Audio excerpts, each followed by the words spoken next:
हमारे मुख्यमंत्री भजन लाल जी को। इन्होंने हमारी गर्मी को देखते हुए इस बार बारिश की कमी की वजह से और जिस तरह से पिछले 5 साल में इन्होंने जो पानी की जो सही सुचारू व्यवस्था नहीं की थी, इस बार ज़्यादा तकलीफ आने वाली थी, इसलिए हमने नहरबंदी का काम नहीं करते, रेगुलर नहर को चालू रखेंगे, ये हमने डिसीजन कर लिया है। नहरबंदी नहीं होगी? नहीं होगी। जल जीवन मिशन के बारे में क्या कहेंगे? पहले के कई घोटाले सामने आए हैं, जो भी देखते हुए उनके किस तरह से रोकथाम कर रहे हैं, उनके ऊपर क्या कार्रवाई होने वाली है? उनके अंदर पूरी जांचें चल रही है और आगे प्रोग्रेस भी लाने की सबसे बड़ा तकलीफ तो ये होगी कि इन्होंने जो मार्च 2024 के अंदर हमारा जो टारगेट था वो इन्होंने ख़त्म कर चुके हैं।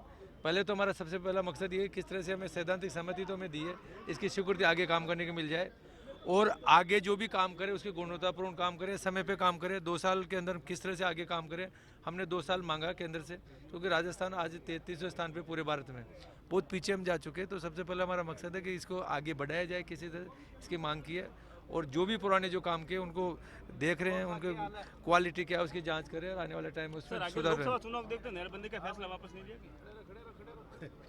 ऐसा नहीं है, जरूरत है, इस बार बारिश की कमी थी। हर साल चुनाव होते हैं, हर साल नहरबंदी होती है।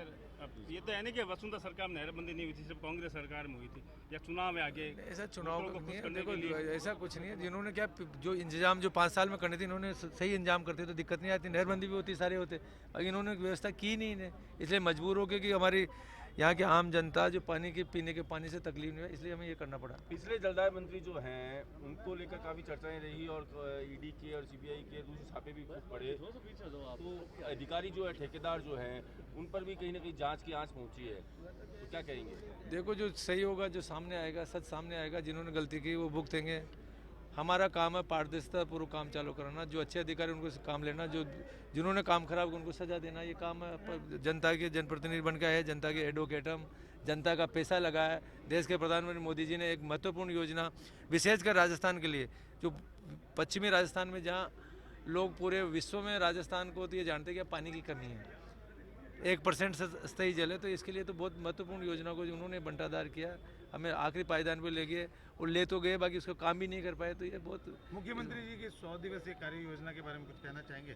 कैसे रहे 100 दिन? मुख्यमंत्री जी ने 100 दिवसीय कार्य योजना में जो हमारा संकल्प था, हमने जो वादे किए थे, क्योंकि मोदी जी की गारंटी के भी डूबती नहीं है, 100 दिन के कार्य योजना में हमने 40% जो भी हमारे संकल्प थे हमने काम कर लिया। और कल ही हमारी सरकार ने आम जनता को राहत देने के लिए जो हमने वादे किए थे उसके तहत हमने 2% हमने टैक्स भी कम किया है। केंद्र सरकार ने भी हमें 2 रुपये पर लीटर के हिसाब से कम किया है, जो कहीं ना कहीं सीमावर्ती जिले जहाँ पे बॉर्डर टच होते वहाँ से 5 रुपये से लेकर 7 रुपये लीटर तक सस्ता हो रहा है, कहीं पे 2 रुपये 1.5 साढ़े 3 रुपये तक सस्ता हो रहा है। तो ये सारी चीज़ें आज राहत देने के लिए हमारी सरकार ने बिजली में भी आत्मनिर्भर बनाने के लिए, क्योंकि इन्होंने 5 साल तक हमारा जो तंत्र था बिजली का इन्होंने बिल्कुल ध्वस्त कर दिया। जैसे पानी में किया वैसे बिजली में भी किया इन्होंने, उसको शूट आउट करने के लिए आने वाले टाइम में हमारे हर उपभोक्ता को, हमारे आम जनता को 24 घंटे बिजली मिले, अच्छी बिजली मिले, क्वालिटी की बिजली मिले, बगैर कोई दिक्कत के बिजली मिले। इसके लिए हमने लगभग 1.5 लाख करोड़ से ज़्यादा के MOU हमारी सरकार ने केंद्र की जो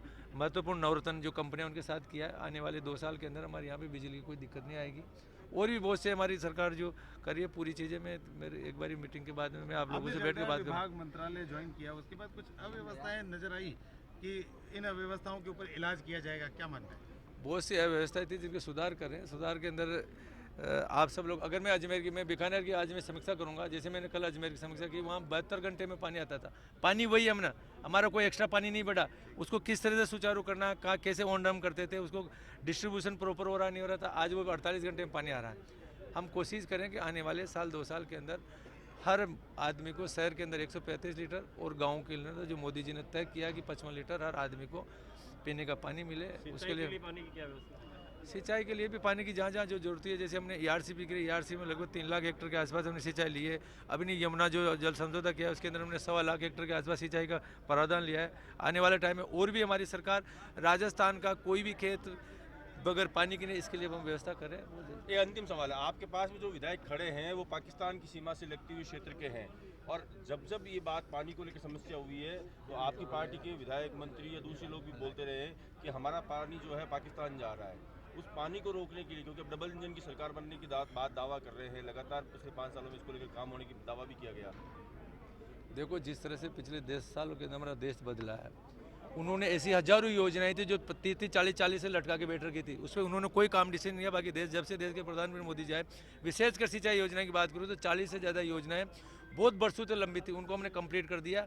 आने वाले टाइम के अंदर हमारा जो हिस्सा है, जो पाकिस्तान में जाता है पानी, उसको किस तरह से इसमें लेके, इसके भी हमारी सरकार, डबल इंजन की सरकार, उसके ऊपर तीव्र गति से काम कर रही है। हमारे जल शक्ति मंत्री गजेंद्र सिंह उस पर बहुत कुछ काम किया। दुर्भाग्य है कि 5 साल तक हमें यहाँ पे केवल एक राजनीति करे, उस पर काम नहीं करते। अगर आज ये काम करने देते, जो योजना 2017-18 के अंदर जो हमारी सरकार ने बनाई थी डबल, अगर वो थी तो आज राजस्थान के अंदर लगभग 50% जनता को और खेतों में पानी आ चुका होता।